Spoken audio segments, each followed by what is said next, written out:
بسم اللہ الرحمن الرحیم ایاک نعبد و ایاک نستعین۔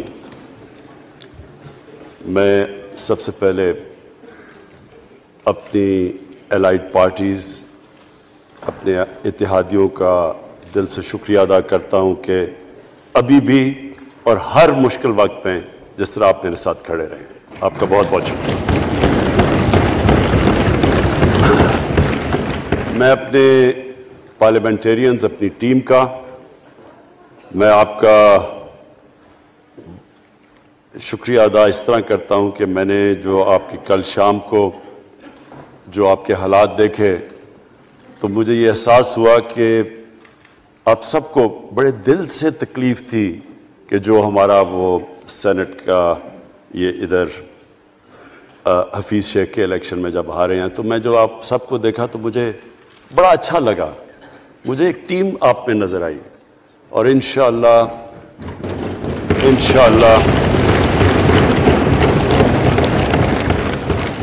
یہ ہماری ٹیم مضبوط ہوتی جائے گی، کیونکہ دیکھیں اللہ کہتا ہے کہ میں تمہارے ایمان کو بار بار آزماؤں گا۔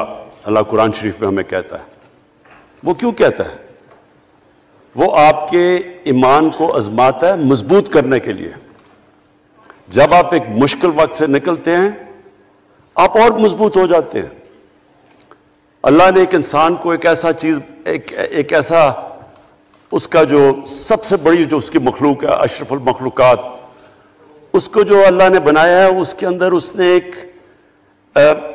ایک کنڈیشن لگا دی ہے کہ اگر آپ نے بڑا انسان بننا ہے تو مشکل وقت کا سامنا کرو، ریزسٹنس کے ساتھ جاؤ۔ جسم ہمارا یہ ہے، جسم کو ہم بھاری ویٹ اٹھاتے ہیں، جسم تکڑا ہو جاتا ہے۔ ذہن کو جتنا ہم آزمائیں گے اور آزمائشوں میں ڈالیں گے، سب سے بڑا جو پاور ہاؤس ہے وہ ہمارا ذہن ہے، وہ اور تکڑا ہو جاتا ہے، انسان تکڑا ہو جاتا ہے۔ پارٹی بھی تب تکڑی ہوتی ہے جب وہ مشکل وقت سے نکلتی ہے۔ آپ نے کسی کو تباہ کرنا ہے تو اس کو آرام کی زندگی دے دو، وہ تباہ ہو جاتا ہے، ڈکے کر جاتا ہے انسان۔ تو میں اپنی پارٹی کو آج خراج تحسین پیش کرتا ہوں کہ آپ اس مشکل وقت سے نکلے۔ بڑے مجھے انڈیویجول ایم این ایز کا پتہ ہے کہ انہوں نے کتنی کوشش کی یہاں پہنچنے کے لیے، آج اس ووٹ کے لیے، تو میں اور مجھے کئیوں کی طبیعت بھی ٹھیک نہیں تھی، تو میں آپ سب کا آج شکریہ ادا کرتا ہوں۔ آج میں اپنی پارلیمنٹری پارٹی کے ساتھ بھی، اور جو میری عوام آج یہ دیکھ رہی ہے، میں اس کے سامنے جو بات رکھنا چاہتا ہوں وہ یہ کہ دیکھیں ہمیں یہ کبھی بھولنا نہیں چاہیے کہ یہ پاکستان کیوں بنا تھا۔ وہ ایک انگریزی کا ایک فریز ہے کہ نیشنز وداؤٹ اے ویژن ڈائی۔ قوم کا جب اپنا مقصد اپنے نظریے سے پیچھے ہٹتی ہے مر جاتی ہے قوم۔ قوم میں کسی مقصد کے لیے بنتی ہے۔ ہم اپنے وہ جب تک وہ پتہ نہیں ہم اپنے بچوں کو نہیں بتائیں گے، خود ہم جو آج لیڈرشپ ہے، میرا غلطی سے ہاتھ ادھر چلا گیا، ادھر کی لیڈرشپ میں کہہ رہا ہوں، جو ہماری لیڈرشپ ہے اس کو پتہ ہونا چاہیے کہ یہ بہت بڑا عظیم خواب تھا پاکستان کا۔ علامہ اقبال کو نہیں پتا تھا کہ اگر پاکستان بنے گا تو آج جس طرح ہمارے 20 کروڑ مسلمان ہندوستان میں رہ جائیں گے تو وہ تو سارے پاکستان میں نہیں آ سکتے تھے۔ تو علامہ اقبال کا کیا وجہ تھی پاکستان خواب دیکھنے کی؟ ان کی وجہ یہ تھی کہ ہم نے ایک دنیا کو مثال دینی تھی کہ اصل میں ایک ماڈل بنانا تھا کہ اصل میں ایک اسلامی ریاست کیا ہوتی ہے۔ اور وہ بیس کس کے اوپر کر رہے تھے پاکستان کی اسلامی فلاحی ریاست جو ہماری آبجیکٹو ریزولوشن میں ہے؟ نبی صلی اللہ علیہ وسلم کی مدینہ کی ریاست، جو ان کی سنت تھی، جو دنیا کی تاریخ کی پہلی فلاحی ریاست بنی تھی، جس میں بہت بڑے بڑے ماڈرن جو آج کے پرنسپلز، وہ پرنسپلز طے کیے گئے تھے.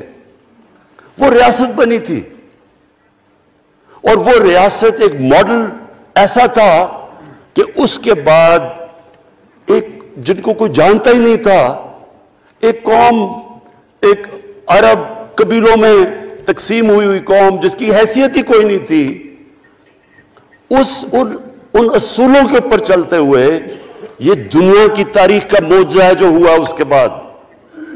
یہ میں نے شفقت محمود کو کہا بھی ہے کہ ہمارے بچوں کو ہر سکول، چاہے وہ انگلش میڈیم، چاہے اردو میڈیم، چاہے دینی مدرسے، سب کو 8، 7، 8 اور 9 کلاسز میں باقاعدہ سبجیکٹ پڑھائیں کہ نبی صلی اللہ علیہ وسلم کی جو زندگی تھی اور جو مدینہ میں کیا وہ کیا تھی.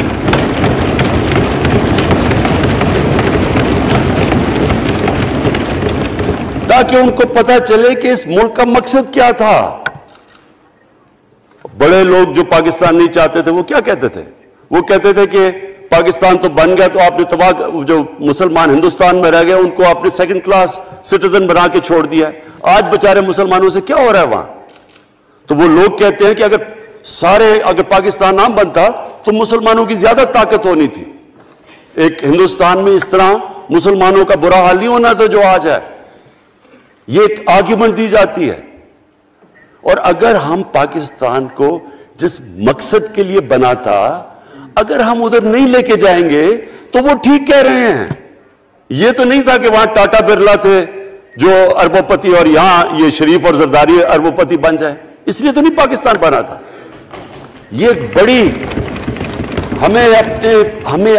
ہمیں ری الائن کرنا چاہیے اپنے نظریے کی طرف. ہمیں اپنا رخ چینج کرنا چاہیے واپس کہ یہ بڑا عظیم خواب تھا پاکستان کا. اور وہ جو تاریخ تھی، وہ جو اصول انہوں نے سیٹ اپ کیے، جن لوگوں کی حیثیت ہی نہیں تھی، یہ تاریخ کا حصہ ہے کہ اس کے بعد انہوں نے دیکھتے دیکھتے 15، 20، 30 سالوں کے اندر دنیا کی امامت کی. صرف امامت ہی نہیں کہ وہ تو منگولیوں نے بھی دنیا بڑی جلدی سے فتح کر لی تھی. چنگیز خان نے بھی بڑی جلدی اس کی فوجوں نے فتح کر لی تھی. 100 سال کے بعد وہ ختم ہو گئے تھے. انہوں نے ایک دنیا کی عظیم سیویلائزیشن، جو ٹاپ سائنٹسٹ تھے، سارے دنیا کے ٹاپ سائنسدان، ایک عظیم کلچر. اور سب سے بڑی بات جو آج میں یہ کہنا چاہتا ہوں، انہوں نے اخلاقیات، ایک مورل سٹینڈرڈ سیٹ کی دنیا میں. جب مسلمان گئے انڈونیشیا اور ملیشیا، وہاں تو کوئی مسلمان کی فوج نہیں گئی، وہاں تو کوئی تلواروں سے نہیں فتح کیا. مسلمان تاجروں کا وہاں کردار دیکھ کے لوگ حیران ہو گئے کہ یہ کون لوگ آئے ہیں جو بالکل ان کی مورالٹی ایسی، نہ وہ کوئی دغا بازی کرتے تھے، نہ وہ کوئی دھوکہ دیتے تھے، اپنی زبان پہ کھڑے ہو جاتے تھے. لوگ ان سے امپریس ہو گئے کہ کون سی قوم ہے. دیکھیں اسلام ہم غلط فہمی میں ہیں، یہ سمجھتا ہے کہ جی تلوار سے اسلام پھیلا تھا. اسلام پھیلا تھا کہ وہ ایک انسان کے کیریکٹر کو ریفارم کرنے آیا تھا. ہم جب اللہ سے مانگتے ہیں، ہم نماز میں ایک ہی چیز مانگتے ہیں کہ اللہ ان کے راستے پہ لگا جن کے تو نے نعمتیں بخشی، ان کے نہیں جو غلط تباہی کے راستے پہ چلے گئے. صرف نماز میں ہم یہ چیز مانگتے ہیں، ہر روز ہم پڑھ کے یہ مانگتے ہیں. یہ 2 راستے ہیں، ایک ہے تباہی کا راستہ، ایک ہے عظمت کا راستہ. نعمتیں کس کو بخشی؟ اللہ کے پیغمبروں کو. اور جو دنیا کا سب سے عظیم انسان، جو دنیا کا سب سے عظیم لیڈر، جس کو اللہ نے سب سے زیادہ نعمتیں بخشی، ہمارے نبی صلی اللہ علیہ وسلم. نہ کبھی اس طرح کا انسان آیا، نہ کبھی آ سکتا ہے. تو ہمیں راستہ بتایا کہ ایک ان کا راستہ ہے اور ایک دوسرا راستہ ہے، تباہی کا راستہ ہے. اور وہ جو ان کے راستے پہ چلتا گیا وہ ایک عظیم انسان بنتا گیا. ایک کتاب ہے، میں اپنے لوگوں کو ریکمینڈ بھی کرتا ہوں، کہ دی عرب کانکویسٹ، وہ پڑھنے والی کتاب ہے. اس میں بتاتے ہیں کہ جب مسلمان ایک دم دیکھتے دیکھتے دنیا میں پھیل گئے تو کوئی ایک آدمی نہیں تھا. ایک تو بڑے عظیم سپہ سالار تھا خالد بن ولید، لیکن وہ جو بھی بنتا تھا وہ جنرل عظیم بن جاتا تھا. وہ اس کتاب کے اندر لکھی انگریز نے ہے. وہ کہتا ہے اس کی کوئی ایکسپلینیشن نہیں ہے کہ یہ کیسے ساری دنیا پہ چھا گئے. نہ ان کے پاس کوئی لیٹسٹ ویپنز تھے، ایک طرف رومنز تھے، دوسری طرف پرشینز تھے، وہ تو سپر پاورز تھے، ہتھیار تو ان کے پاس تھے. نہ ان کے پاس ہتھیار، نمبرز میں بھی وہ زیادہ تھے، ان کی فوجیں بھی زیادہ تھیں، لیکن وہ ساری دنیا پہ پھیل گئے اور ایک ایسا سویلائزیشن بنا کہ زیادہ تر تو مسلمان نہیں تھے، وہ بھی ان کو مانتے تھے، کیونکہ ان کی اخلاقیات، ان کا عدل اور انصاف کا نظام، ان کا کیریکٹر، اس کی وجہ سے لوگ آئے ہیں. یہاں جو ہندوستان میں اسلام پھیلا ہے، یہ ہمارے جو بڑے بڑے بزرگ تھے، داتا صاحب، بلے شاہ، نظام الدین اولیاء اور بابا فرید، یہ لوگ تھے. ان کو لوگ دیکھ کے، ان کے کردار سے، ان کے انٹلیکٹ، انسانیت سے لوگ مسلمان ہوئے. تو ہم آج، میں جو یہ سینٹ الیکشن ہوا ہے، میں اپنی قوم کو یہاں، یعنی مجھے شرمندگی ہوتی ہے اسپیکر صاحب کہ ہم وہ کدھر وہ خواب اور کدھر بکرا منڈی بنی ہوئی ہے ایک لوگوں کو خریدنے کے لیے سب کے سامنے. یعنی ہمیں ایک مہینے سے پتا تھا کہ پیسہ جمع کیا جا رہا ہے اس سینٹ الیکشن میں، اور مجھے حیرت ہوئی کہ الیکشن کمیشن کہتا ہے کہ جی یہ تو پتہ نہیں کوئی ہم آزاد انسٹیٹیوشن ہے یا میں ان کی کوئی آزادی کے اوپر لے رہا تھا، یا جی بڑا زبردست الیکشن. اچھا کہتے جی بڑا اچھا الیکشن کروایا. یہ مجھے اور اس سے تو مجھے اور صدمہ ہوا ہے کہ اگر یہ الیکشن اچھا آپ نے کروایا ہے تو پتہ نہیں برا الیکشن کیا ہوتا ہے.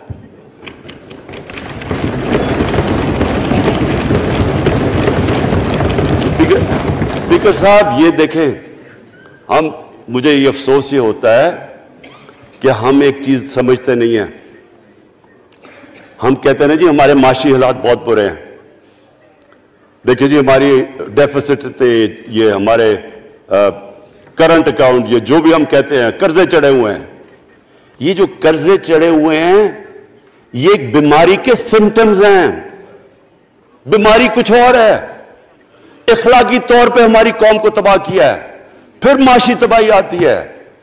آج مجھے ایک ملک کا بتا دیں جس کی اخلاقیات اوپر ہو، جن کے مورل سٹینڈرڈز اوپر ہوں اور وہ غریب ہو.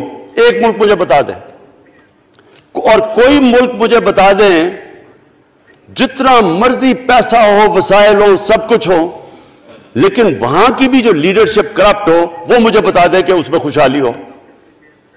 دیکھیں یہ ساتھ ساتھ جاتا ہے. اس وقت کیا ہوا تھا مدینہ کی ریاست میں؟ کیا انہیں کوئی سونا تیل مل گیا تھا؟ کیا ہوا تھا؟ کوئی ان کے پاس کوئی پیسے آ گئے تھے؟ کیسے وہ اوپر اٹھ گئے تھے؟ کوئی انہوں نے قرضے لیے تھے؟ کس طرح اٹھے تھے اوپر؟ دنیا کے عظیم لیڈر نے ان کی اخلاقیات اٹھا دی تھی. صادق اور امین،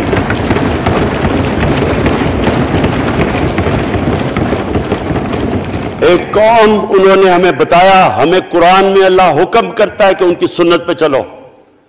اللہ جب ہمیں کہتا ہے ان کی سنت پہ چلو، کیا ہم اللہ کو کوئی فائدہ پہنچا سکتے ہیں؟ ہماری بہتری کے لیے کہتا ہے. قرآن شریف میں سب کچھ ہماری بہتری کے لیے اللہ نے، یہ تمہارے لیے بک آف گائیڈنس ہے ہمیشہ کے لیے، اور یہ ہماری بہتری کے لیے ہے. تو وہ جب ہمیں کہتا ہے کہ نبی صلی اللہ علیہ وسلم کے راستے پہ چلو، وہ ہماری بہتری کے لیے کہتا ہے.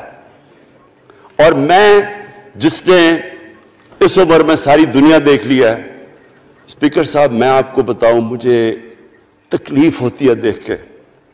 جب میں یہ مغربی ملکوں میں جاتا ہوں، اسکینڈینیویا میں، سوئٹزرلینڈ میں، آپ وہاں کے اخلاقی سٹینڈرڈز دیکھیں، ان کی مورل سٹینڈنگز دیکھیں، شرم آئے گی آپ کو کہ جو ہمارے ملک میں ہو رہا ہے. اور یہ جو سینٹ کا الیکشن ہوا ہے، آپ کو افسوس ہوگا کہ ہم وہ کس کی امت ہیں ہم؟ کس کی امت ہیں؟ کس کے نام پہ پاکستان کا مطلب کیا؟ لا الہ الا اللہ، اس پہ یہ ہمارا ملک بنا تھا۔ اور آج دیکھیں ایک کرپٹ آدمی، دنیا میں ثابت کیا ہوا کرپٹ آدمی آصف زرداری، دنیا میں اس کے اوپر لکھا ہوا کہ مسٹر 10%، مضمون لکھے ہوئے ہیں، فلمیں بنی ہوئی ہیں اس کے اوپر، اور اس ملک میں لوگ کہیں جی ایک زرداری سب پہ بھاری، کیا کہ وہ رشوت دیتا تھا اس لیے سب پہ بھاری ہو گیا؟ کیا یہ ہمارا ملک؟ دوسری طرف دیکھیں، دوسری طرف یہاں بیٹھے ہوئے ہمارا لیڈر نواز شریف، اور نواز شریف ایک ڈاکو، ملک کو 30 سال سے لوٹ کے ملک سے باہر بھاگا ہوا ہے، جھوٹ بول کے باہر بھاگا ہوا ہے، سارے ملک کے سامنے ہمیں کیبنٹ میں ہم نے 6 گھنٹے میں بتایا جی اس کو یہ بھی بیماری ہے، اس کو یہ بھی بیماری ہے، اس کو یہ بھی بیماری ہے، وہ شاید وہ جہاز پہ بھی نہ چڑھ سکے، وہ شاید مر جائے گا۔ شیرین کے آنسو آ گئے کیبنٹ میں، اور شیرین کے آنسو آنے آسان کام نہیں ہے اسپیکر صاحب۔ تو ہم نے اس کو وہاں جیسے وہ جہاز پہ چڑھا، جیسے وہاں گیا وہ ایک دم ہی تبدیل، اور آج وہاں جا کے تقریریں کر رہا ہے، وہاں بیٹھ کے اسکیمیں کر رہا ہے، وہاں بیٹھ کے پلاننگ کر کے جی اسے اتنا پیسہ دو، ادھر ادھر پیسہ کھلاؤ۔ ساری ان کی ایک کوشش ہے، جب سے ہم 2.5 سال سے حکومت آئی ہے، یہ سارے بڑے بڑے ڈاکو اکٹھے ہو کے یہ سمجھ رہے ہیں کہ عمران خان کو کرسی کا اتنا شوق ہے کہ اس کے اوپر اتنا پریشر ڈالو کہ یہ جی ہمیں جس طرح جنرل مشرف نے NRO دیا تھا یہ بھی دے دے گا۔ جنرل مشرف، فوج اس کے نیچے، عدلیہ اس کے کنٹرول میں، ساری میں کیونکہ میں ادھر ممبر پارلیمنٹ تھا تب، اپوزیشن نہ ہونے کے برابر، جو اپوزیشن کے اندر جو مین آدمی تھا فضل الرحمان، وہ اس کے ساتھ ملا ہوا تھا، وہ 2 نمبر ہمیشہ سے تھا، رائٹ۔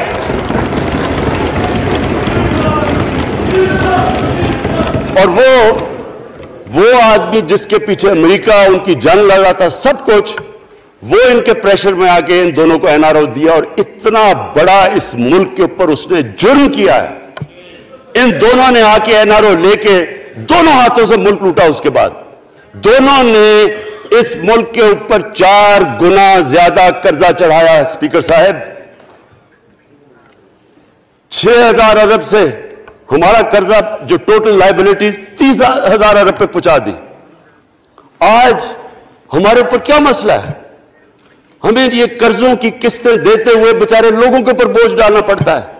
یہ جو مہنگائی ہے اس کے بعد میں بعد میں بات کرتا ہوں، لیکن میں پہلے یہ بات کمپلیٹ کر لوں کہ دیکھیں اسپیکر صاحب، میں یہ 2.5 سال سے تماشے دیکھ رہا ہوں۔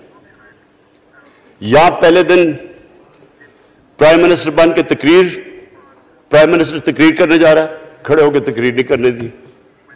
کیوں تقریر نہیں کرنے دی؟ کیونکہ ان کو پہلے دن سے ڈر تھا کہ یہ ہمارے جو کرپشن کے کیسز یہ معاف نہیں کرے گا۔ کرپشن کے کیسز ہم نے نہیں بنائے تھے اسپیکر صاحب، یہ سارے ان کے دور کے کیسز بنے ہوئے ہیں ان کے اوپر۔ آپس میں تو ان کا مکمکا تھا، اپنا نیب کا چیئرمین آپس میں مل کے کیسز ان کے بند کر رہا ہے۔ عدلیہ اس وقت کی عدلیہ وہ ان کے ہاتھ میں تھی، ان کو تو مسئلہ ہی کوئی نہیں تھا۔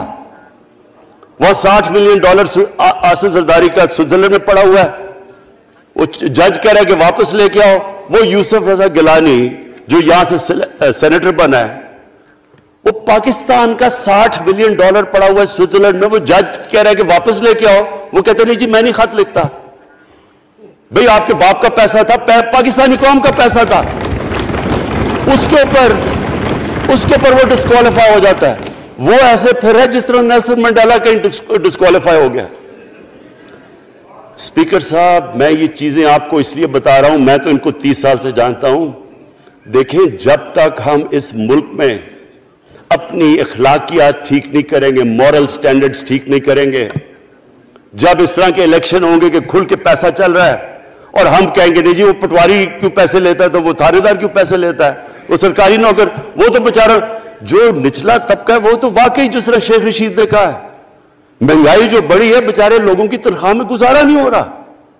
ان کو ہم کہہ رہے ہیں کہ آپ بالکل ایماندار بنے، اور یہ جن کا اتنا ان کے پاس پیسہ ہے اسپیکر صاحب، میں آپ کو یقین سے کہتا ہوں ان کو خود نہیں پتا کہ ان کا کتنا پیسہ باہر پڑا ہے۔ اتنا 30 سال سے چوری کر رہے ہیں یہ پیسہ، اور 30 سال سے پیسہ چوری کر کے اب ان کی کوشش یہ ہے کہ عمران خان کے اوپر پریشر ڈالو سارے چور مل کے کہ جی کبھی ہم گورنمنٹ گرا دیں گے، کبھی ہم وہ نکلاتے ہیں وہ۔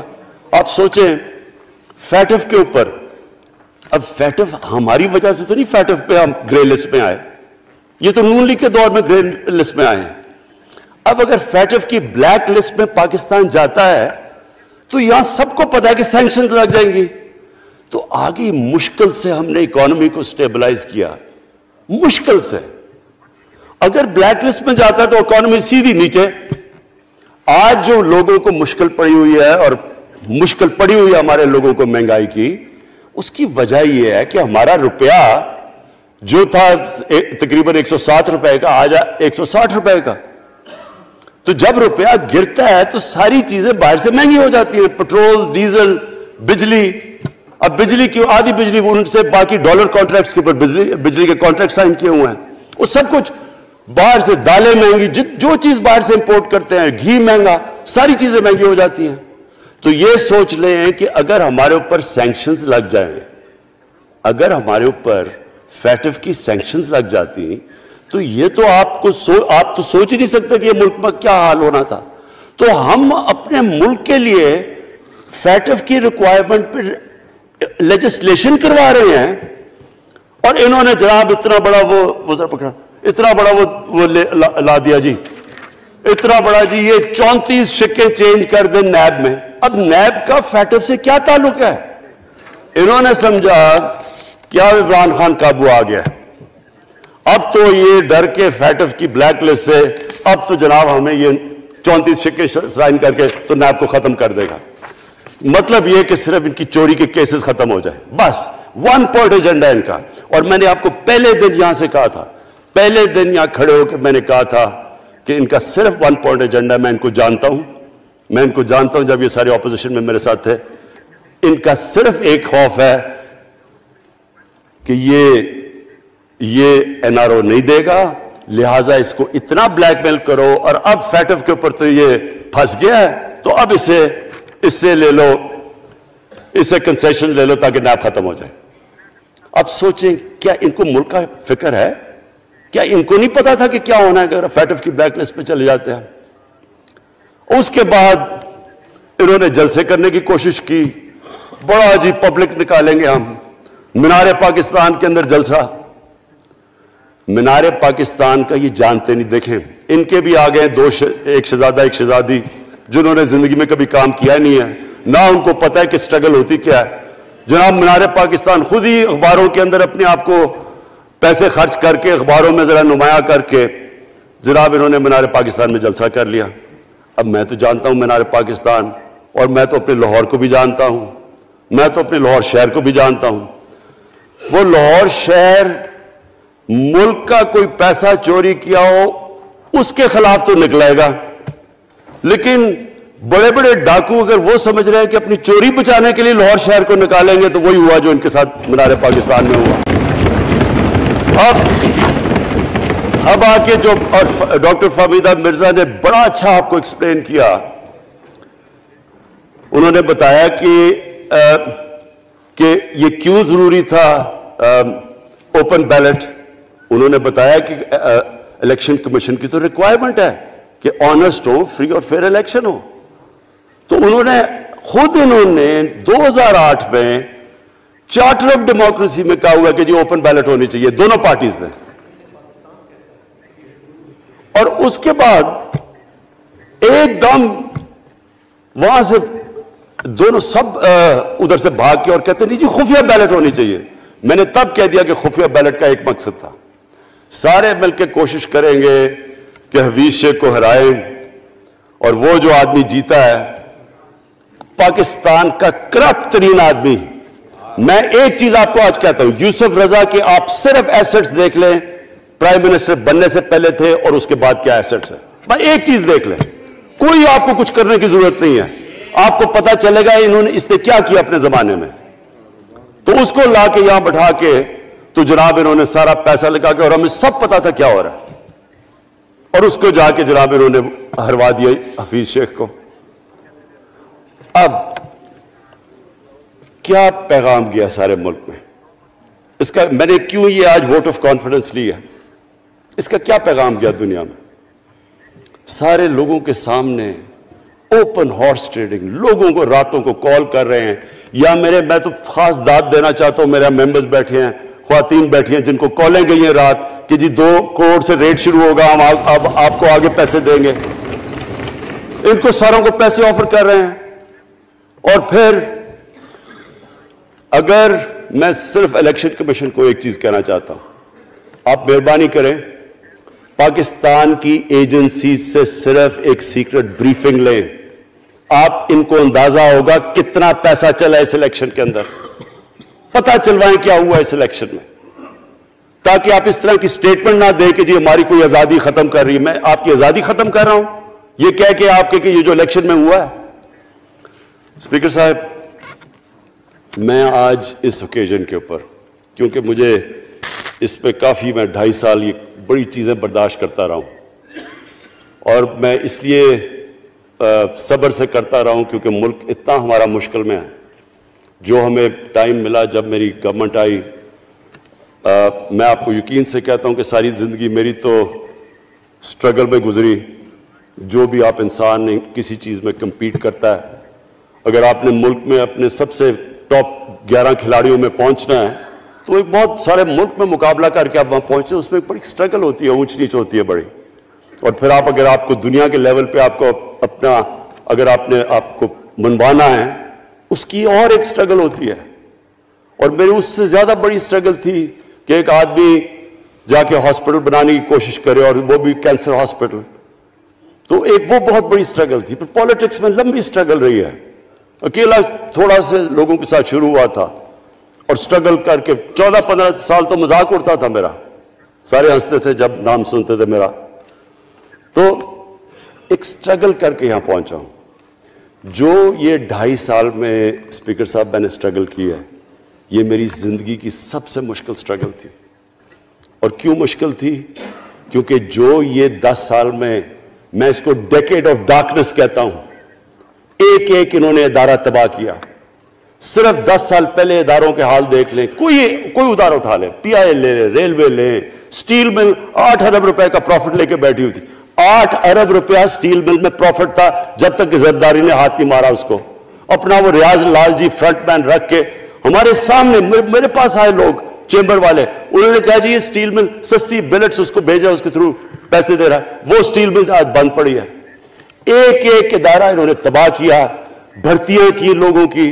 وہ ادارے اتنے بڑے بڑے ہو گئے ہیں کہ وہاں پینشنز ہی اتنی آ گئی ہے کہ کچھ بچتا نہیں ہے سیلریز اور پینشن کے بعد کے ادارے کو ٹھیک کر سکے. ایک ایک ادارہ تباہ کیا. ملک کا سب سے بڑا جو کرنٹ اکاؤنٹ ڈیفیسٹ, جس کے اوپر سارا پریشر پڑتا ہے, اگر آپ کا کرنٹ اکاؤنٹ یعنی کہ ڈالر زیادہ ملک سے باہر جا رہے ہیں اور کم اندر آ رہے ہیں تو پریشر روپے پہ پڑتا ہے, وہ گر جاتا ہے. تو وہ میں آپ کو بتا, جب روپیہ گرتا ہے تو غربت پھیل جاتی ہے ملک میں. تو سب سے بڑا current account deficit, fiscal deficits جو کہ آپ کی آمدنی اور خرچے, وہ بڑا ڈیفیسٹ. سارے ادارے خسارے میں. پاور کانٹریکٹس جو انہوں نے سائن کیے اسپیکر صاحب, یہ عمر ایوب آپ کو بتائے گا, وہ یعنی ایسے لگ رہا تھا کہ کسی دشمن نے آ کے ایک ملک کو نقصان پہنچانے کے لیے پاور کانٹریکٹ سائن کیے. ان کے اندر وہی پاور پروجیکٹس آپ کہیں اور دیکھ لیں, کسی اور ملک میں, بلکہ اپنے ملک میں دیکھ لیں, اور وہ دیکھیں کہ انہوں نے کس پیسے بنائے, وہ کس پیسے پہ. گیس کا کانٹریکٹ سائن کیا ہم نے آ کے اسی ملک سے 30% کم پیسے پہ گیس کا کانٹریکٹ سائن کیا, ان کا ہی کانٹریکٹ چینج کیا. ساری گورنمنٹ, جب اوپر سے پرائم منسٹر لگا ہوا پیسے بنانے. پرائم منسٹر ایک نوکری کر رہا ہے کس کے لیے؟ ایک دبئی کی کمپنی کے لیے. کبھی دنیا میں سنا ہے اس طرح؟ کبھی یہ مذاق سنا ہے جی کہ ملک کا پرائم منسٹر کسی دنیا کو دبئی کی کمپنی کے اندر نوکری کر رہا ہے؟ ادھر سے یہاں ڈیفنس منسٹر, ان کا فورن منسٹر, وہ دبئی کی کمپنی سے نوکری کر رہا ہے. اور وہ ایک انٹیریئر منسٹر، وہ کوئی سنا ہے سنتری بنا ہوا تھا کسی سعودی عربیہ کی کمپنی میں، مجھے نہیں پتا. کبھی یہ سنا ہے یہ ملک سے کسی ملک سے ایسا مذاق ہوا ہے؟ یہ سارے طریقے تھے اس ملک سے پیسہ منی لانڈر کر کے باہر لے جانا. آج مجھے یہ بتائیں، میں یہ جو سارے ہماری جو اپوزیشن ہے، میں ان سے سوچتا ہوں، میں کئی دفعہ ان کی شکلیں دیکھ کے پوچھتا ہوں ان سے کہ کیا آپ واقعی سمجھتے ہیں کہ آپ دونوں کے لیڈر ایماندار ہیں؟ کیا یہ واقعی سمجھتے ہیں کہ ان کی جو یہ دولتیں بڑی ہیں یہ ایمانداری سے بنی ہیں؟ یعنی کیا ان کو کوئی ملک کی فکر نہیں ہے کہ یہاں کا پیسہ، کیا ان کے بیٹے ہیں؟ میں مجھے یہ بتائیں، 3 دفعہ ملک کا پرائم منسٹر، اس کے دونوں بیٹے باہر بیٹھے ہوئے ہیں. میں لندن کو جانتا ہوں اسپیکر صاحب، وہ اربوں اربوں روپے کی پراپرٹی ہے، وہاں کے بڑے بڑے رئیس ان ایریاز میں نہیں رہ سکتے جدھر ان کے 2 بیٹے رہ رہے ہیں. ملک سے بھاگ گئے جی. ہم پاکستانی شہری نہیں ہیں. کیوں پاکستانی شہری نہیں؟ کیونکہ یہاں بتا ہی نہیں سکتے کہ وہ پیسہ کدھر سے آیا جو انہوں نے اتنی بڑی پراپرٹیز لی ہوئی ہے. اور یہ کچھ نہیں ہے جو انہوں نے بنامی پراپرٹیز لی ہوئی ہے. کسی کو اندازہ ہی نہیں ہے ان کا کتنا پیسہ باہر پڑا ہے. زرداری کے پاس کیا تھا پہلے؟ اس کی جو باہر پراپرٹیز ہے. تو کیا ان لوگوں کو نہیں پتا کہ اس ملک کا پیسہ چوری کر کے یہ باہر لے کے جا رہے ہیں اور یہ پھر بھی ان کی سپورٹ کر رہے ہیں؟ اور یہ جو سینٹ کا الیکشن، کیا انہیں نہیں پتا کہ بڑا جی عقل مند پولیٹیشن ہے زرداری، لوگوں کو رشوت دے کے ان کو خرید رہا ہے؟ ساری قوم کے سامنے یہ ہو رہا ہے. میں یہ صرف آخر میں یہ کہنا چاہتا ہوں اس ایشو کو ختم کرتے ہوئے کہ دیکھیں اسپیکر صاحب، کوئی ملک آگے نہیں بڑھ سکتا ایسے. میں اکیلا عمران خان کو کرپشن کر کے کرپشن نہیں ٹھیک کر سکتا. میں عدلیہ کو کیا کیسز تو عدلیہ میں یا نیب کے اندر ہے، میرا تو ان کے اوپر کوئی کنٹرول نہیں ہے. میں آج پاکستان کی عدلیہ کو اور نیب کو، جو آپ کو میری گورنمنٹ سے مدد چاہیے ہے کنوکشنز کرنے کے لیے، ساری چیزیں ایک طرف، یہ اس ملک کا سب سے بڑا مسئلہ ہے. جب تک آپ لوگوں کو سزا ہی نہیں دیں گے،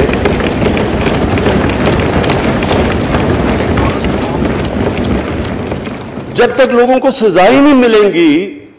دیکھیں جی، کسی معاشرے میں جب سزا اور جزا ہی نہیں ہے، صرف غریب آدمی جیل میں جائے، طاقتور جلسے کرنے شروع ہو جائے کہ جی مجھے این آر او دو، وہ نیب کے عدالت سے نکلتے ہیں، پھول پھینک رہے ہیں ان کے اوپر.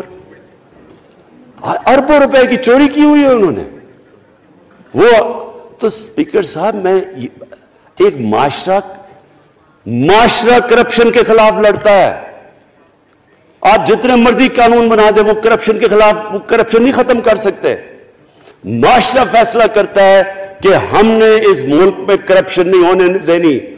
معاشرے کی اخلاقیات ایسی ہونی چاہیے کہ جو کرپٹ آدمی ہو وہ کبھی اس کی شکل نہ دکھا سکے پبلک کے اندر. جو میڈیا کا رول ہے، میں اپنے میڈیا والوں کو بھی کہنا چاہتا ہوں، جو اسحاق ڈار سے کیا تھا ہارڈ ٹاک میں اسٹیون سیکر نے، وہ ہر جگہ یہ ہوگا. آپ جب بھی کسی بھی مغربی معاشرے میں کسی نے پبلک کا پیسہ چوری کیا، اس کی جرات نہیں ہوگی ٹی وی پہ جانے کے لیے. میں نے تو وہاں دیکھا ہوا ہے، بڑے بڑے نام، ایک دھبا لگتا ہے آپ کے اوپر کرپشن کا کیس، آپ سارے میڈیا سے باہر ہو جاتے ہیں. یہاں ہر روز شام کو بیٹھ کے اربوں روپے کی کرپشن کی ہوئی ہے، ان کو کسی نے قتل کیے ہوئے ہیں، اور آرام سے بیٹھ کے جراوہ میں لیکچر دے رہے ہوتے ہیں. اسپیکر صاحب، معاشرہ لڑتا ہے. اس کے اندر ہمیں سب کو مل کے اپنے ملک کو اگر بچانا ہے، معاشی طور پہ بھی بچانا ہے، پہلے ہمیں اپنے اخلاقی سٹینڈرڈز ٹھیک کرنے پڑیں گے. سارے ملک کو مل کے لڑنا پڑے گا.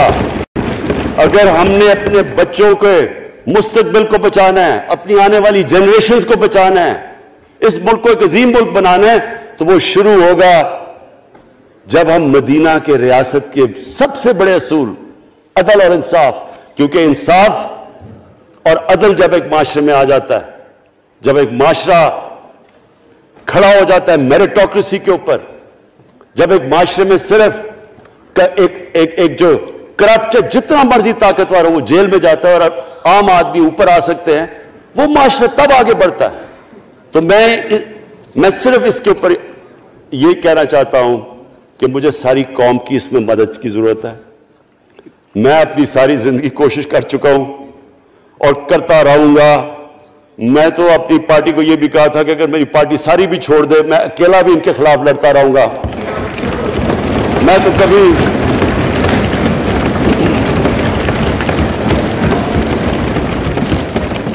اسپیکر صاحب آخری گیند تک لڑنے والا کیپٹن تھا. آخری گیند تک لڑوں گا, وہ تو کبھی میں ہار مانوں گا نہیں. لیکن یہ وقت آ گیا ہے کہ ملک کو اپنے آپ کو بچانا ہے. آنے والی جنریشنز کو ہم نے بچانا ہے. ہم تب تک نہیں کر سکتے انفارچونیٹلی جب تک ہم سب مل کے فیصلہ کریں کہ یہ جو اوپر بیٹھے ہوئے ہیں جنہوں نے 30 سال سے ملک کو چوری کر رہے ہیں, ان کو ہم بجائے وہ صحافی جا کے کہہ رہے ہیں جی ہائی کورٹ کے اندر کی جی اس کو تقریر کرنی دینی ہے. وہ نیلسن منڈیلا جو باہر بیٹھا وہ تقریر کرنا چاہیے جی. پتہ نہیں عوام کو سننا چاہیے کہ وہ یہاں سے بھاگا کیسے, اس کے پیسے کیسے. یعنی کہ میں حیران ہو گیا تب. اور اب اسپیکر صاحب میں صرف مختصر بات کر دوں آگے کی. دیکھیں پاکستان ایک مشکل وقت سے نکل کے اب ہم ایک سٹیبل اور آگے بڑھنے کے سٹیج پہ آ گئے. ہماری اللہ کا شکر ہے. جو سب سے مشکل چیز ہوتی ہے کرنٹ اکاؤنٹ, بڑی دیر 17 سال کے بعد 5 مہینے پاکستان کا جو کرنٹ اکاؤنٹ ہے وہ سرپلس پہ چلا گیا. یعنی ہمارے جتنے ملک میں ڈالرز آ رہے ہیں اور جتنے باہر جا رہے ہیں اللہ کا کرم ہے زیادہ ڈالرز آ رہے ہیں. ہمارا روپیہ خود ہی, ہم پیسے نہیں لگا رہے اس کو, خود روپیہ سٹرینتھ گین کر رہا ہے. یہ بڑا امپورٹنٹ ٹائم ہے کہ اس وقت, اور یہ اس کے باوجود کہ اس ملک میں کرونا ہوا, ساری دنیا کی اکانومیز کرونا میں بری طرح متاثر ہوئی, اس کے باوجود اوپر والے کے کرم خاص طور پہ. اور میں کہوں گا کہ ہماری جو ٹیم تھی, ہمارا جو جس طرح ہم نے مانیٹر کیا اور جس طرح ہم نے ڈیٹا بیس گیدر کیا اور ہم نے ہر ایک چیز فالو کر کے ہم نے جیسے اپنے لوگوں کو بچایا ہے. میں خاص طور پہ اپنی ٹیم یاسد عمر اور ہماری جو ٹیم تھی اپنی ڈاکٹر فیصل میں ان کو خاص طور پہ خراج تحسین پیش کرتا ہوں. تو اس مشکل وقت سے بھی آپ دنیا میں دیکھیں اور جس طرح پاکستان نکلا. اب دیکھیں آگے ہمارا چیلنج کیا ہے. ہمارا چیلنج یہ ہے کہ ہم اپنی جو ایکسپورٹس ہیں ان کو بڑھائیں, کیونکہ صرف گروتھ ایک ہی طرح ہوتی ہے ایکسپورٹ لیڈ. اللہ کا شکر ہے کہ بیرون ملک پاکستانیوں نے ریکارڈ پیسہ پاکستان بھیجا ہے جو کہ ہمارے ملک میں آیا ہے ریمیٹنسز کے. اب ہم نے انویسٹمنٹ کے اوپر لگے ہوئے ہیں. اس وقت سب سے زیادہ کمپنیز رجسٹر ہوئی ہیں SECP میں. اس کا مطلب کہ نئی انویسٹمنٹ پاکستان میں آنے والی ہے, لوگ تیار ہو گئے انویسٹ کرنے کے لیے. ہمارا صرف مسئلہ اسپیکر صاحب ایک ہے بجلی کا. یہ بڑا مسئلہ ہے. کانٹریکٹ مہنگے سائن کیے ہوئے, جس بجلی جو کانٹریکٹ سائن کیے ہوئے ہیں اس جس پہ وہ بجلی پروڈیوس ہو رہی ہے, بدقسمتی سے وہ اگر بجلی کی قیمت بڑھاتے ہیں تو لوگ آگے اور مشکلوں میں پڑے ہوئے ہیں. بجلی کی وجہ سے سب چیزیں مہنگی ہو جاتی ہیں. نہیں بڑھاتے تو قرضے, وہ جو گردشی قرضے ہیں وہ بڑھتے جا رہے ہیں. ہمارا ایک یہ چیلنج ہے. اس کے اوپر صرف اپنی قوم کو بتانا چاہتا ہوں کہ باقاعدہ ہم ہر طریقہ سوچ رہے ہیں کہ ہم نے اس میں سے کیسے ہم نے اپنے لوگوں کے اوپر بوجھ کم کرنا ہے. ایک تو میں اپنی ٹیم کو یہ بھی کامیابی دیتا ہوں کہ بڑی دیر اور مشکلوں سے IPPs کے ساتھ ہم نے نئے کانٹریکٹ سائن کیا جس کے اندر بہت پاکستان کا پیسہ بھی بچے گا اور جو آگے جا کے قرضہ بڑھنا تھا وہ نہیں بڑھے گا. جو میرے اوپر سب سے زیادہ پریشر ہے اس وقت اسپیکر صاحب وہ ہے مہنگائی کا. مہنگائی میں نے آپ کو بتایا بھی دیا کہ مسئلہ ایک جب آپ کے روپیہ گرتا ہے تو جب چیزیں مہنگی ہو جاتی ہیں ایک وہ ہے. لیکن میں اپنی قوم کو صرف ایک چیز کہنا چاہتا ہوں کہ سب سے زیادہ اس وقت میری حکومت ایک ہی چیز پہ لگی ہوئی ہے کہ ہم کس طرح لوگوں کے اوپر مہنگائی کا بوجھ کم کریں. اس کے لیے ہم بڑی بڑی چیزیں آپ کے سامنے لے کے آئیں گے آنے والے دنوں میں, جس میں کوشش یہ ہے کہ ہم اپنے ملک میں جو سارا نچلا طبقہ ہے ان کو سبسڈائز کریں, اپنے احساس پروگرام کے ذریعے ان کو ڈائریکٹلی ہم فنڈ کریں. یہ انشاءاللہ آپ کے ساتھ آئے گا. ابھی میں نے ایکسپیریمنٹ ایک اور شروع کر دیا, وہ ایک ہفتے تک ابھی ٹرائل پہ ہے کہ ہم ایک پروگرام لے کے آ رہے ہیں کوئی بھوکا نہ سوئے. ہم نے خاص کچنز بنائے ہیں, ایریاز چوز کیے ہیں جدھر سب سے زیادہ بھوک ہے, تاکہ ہم کم از کم جب تک ہماری ملک اٹھتا ہے اوپر, ہم کم از کم ان تک کھانا پہنچائیں کہ ہمارے ملک میں کوئی بھوکا نہ سوئے. اور یہ پوری میں کیمپین شروع کرنے لگا ہوں. ہیلتھ کارڈ پنجاب کے اندر اور پختونخوا میں, پختونخوا کی گورنمنٹ کو تو میں خاص مبارک دیتا ہوں کہ انہوں نے سارے اپنے پختونخوا کے لوگوں نے خاندانوں کو کور کر لیا ہیلتھ انشورنس سے. یہ بڑے بڑے امیر ملکوں میں بھی ایسا نہیں ہوتا کہ ہر ایک خاندان کے پاس 10 لاکھ روپے کی انشورنس ہوگی, کسی بھی ہسپتال میں جا کے اپنا علاج کروا سکیں. میں خاص طور پہ محمود خان اور آپ کی کیبنٹ کو مبارک دیتا ہوں. پنجاب کیونکہ بہت بڑا ہے, انہوں نے بھی فیصلہ کر لیا ہے. عثمان بزدار آپ کی اور آپ کی ٹیم کو میں خاص مبارک دیتا ہوں کہ اس سال کے اینڈ تک وہ سارے پنجاب کے اندر ہیلتھ کارڈ پہنچا دیں. یہ ایک عام آدمی کے لیے سب سے بڑی, کم از کم جیسے جیسے ہم اپنے ملک کو اٹھا رہے ہیں تو کم از کم ہم لوگوں کی بنیادی ضروریات پوری کریں. اور جو کسان ہیں جی, کسانوں کے لیے ایک بڑا زبردست پروگرام لے کے آ رہے ہیں. اس کے اوپر بھی ہمیں بڑا برین سٹارمنگ کی ہے کہ کیسے ہم کسان کی مدد کر سکتے ہیں. پرابلم تو ہمارے پاس یہ ہے نا کہ جتنا ہم پیسہ اکٹھا کرتے ہیں آدھا پیسہ قرضوں کی قسطوں پہ چلا جاتا ہے, تو پیسہ کم بچتا ہے. لیکن ہم نے فیصلہ کیا کسانوں کے اوپر ہم خاص زور دینے لگے ہیں, تاکہ وہ بعد میں بات کروں گا. تو 2 چیزیں اور جی. دیکھیں, میں قوم سمجھتی ہے نا کہ اب ہم کیسے یہ جو قرضے ہمارے اوپر چڑھے ہوئے ہیں ان سے کیسے نکلنا ہے. اس سے صرف ایک ہی طریقہ نکلنے کا کہ ہم اپنے ملک میں دولت کے اندر اضافہ کریں, ویلتھ کریشن کریں. اس کے لیے ہم کیا کرنے جا رہے ہیں؟ اس کے لیے ہم نے میگا پروجیکٹس بنائے ہوئے ہیں. ایک ہے راوی سٹی لاہور, دوسرا اس وقت ایک والٹن کے اوپر ایک ہم بزنس سینٹر بنانے لگے ہیں لاہور کا, وہ بہت میگا پروجیکٹ ہے. اور پھر تیسرا جو ہے ایک جزیرہ بنڈل آئلینڈ کراچی سے تھوڑے 1-2 کلومیٹر کے فاصلے پہ. ان سے یہ کیوں کرنے جا رہے ہیں؟ میں صرف لوگ سمجھیں کہ کیوں. ایک تو یہ ہمارے شہر پھیلتے جا رہے ہیں, جتنا شہر پھیلتا جائے گا نہ آپ ان کو سیوریج دے سکتے ہیں, نہ پانی دے سکتے ہیں, نہ صفائی کر سکتے ہیں. تو جو دنیا کے ماڈرن سٹیز ہیں وہ اوپر جاتے ہیں, یعنی وہ بلڈنگ اوپر جاتی ہے, بجائے اگر آپ پھیلتے جائیں تو مشکل ہو جاتا ہے سرو کرنا. تو ایک تو ماڈرن سٹیز پہلی دفعہ بنا رہے ہیں پاکستان میں اسلام آباد کے بعد. ایک وہ راوی سٹی, وہ بہت ضروری ہے. اس سے لاہور کا جو پانی نیچے جاتا جا رہا ہے وہ ہم وہاں بیراج بنا کے پانی اس کا بچانے لگے ہیں. اور دوسرا ماحولیات کے لیے وہاں ہم بہت بڑے پیمانے پہ اربن فارسٹ اور درخت اگانے لگے ہیں, کیونکہ وہاں لاہور میں بہت بڑا پرابلم ہے اس کا. وہی بنڈل آئلینڈ کا بھی مقصد یہ ہے کہ وہاں سارا سیوریج جا رہا ہے کراچی کا, اس کی سیوریج کو ٹریٹ کریں اور ایک ماڈرن سٹی بنائیں, بجائے کراچی پھیلتے پھیلتے حیدرآباد پہنچ جائے. ایک پوری اوپر سٹی بنائیں جو ایک ماڈرن سٹی ہو. تو لیکن اس کا اصل مقصد یہ ہے کہ اس سے پیسہ جنریٹ ہوگا, اربوں خربوں روپیہ ہم جنریٹ کریں گے, اور اس پیسے سے ہم پھر یہ قرضے واپس کریں گے. اور دوسری چیز, باہر سے انویسٹمنٹ آئے گی. بیرون ملک پاکستانی جو سب سے بڑا ملک کا احساس ہے, وہ باہر آ کے وہ ان کے اندر انویسٹ کرنے کے لیے تیار ہے, ان بڑے بڑے پروجیکٹس کے اندر. اور جیسے فورن ایکسچینج آئے گا ہمارے ریزروز بڑے ہوں گے, ہمارا روپیہ سٹیبل ہوگا, اور اس سے جو ویلتھ کریشن ہوگی اس سے ہم پھر اپنے قرضے واپس کریں گے. اس کے علاوہ 50 سال کے بعد 2 بڑی ڈیمز بن رہی ہیں پاکستان کی تاریخ میں. صرف 2 بڑی ڈیمز تھیں, اب یہ 2 اور بادشاہ ڈیم اور ممن ڈیم بنا رہے ہیں.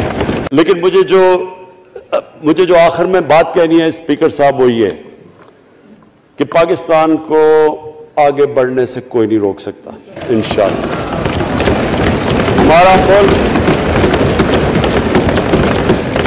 ہمارے ملک میں, کیونکہ میں شاید ہی لوگ اتنا اپنے ملک کو انہوں نے اس طرح دیکھا جیسے میں نے سارا ملک پھیرا ہوا ہوں.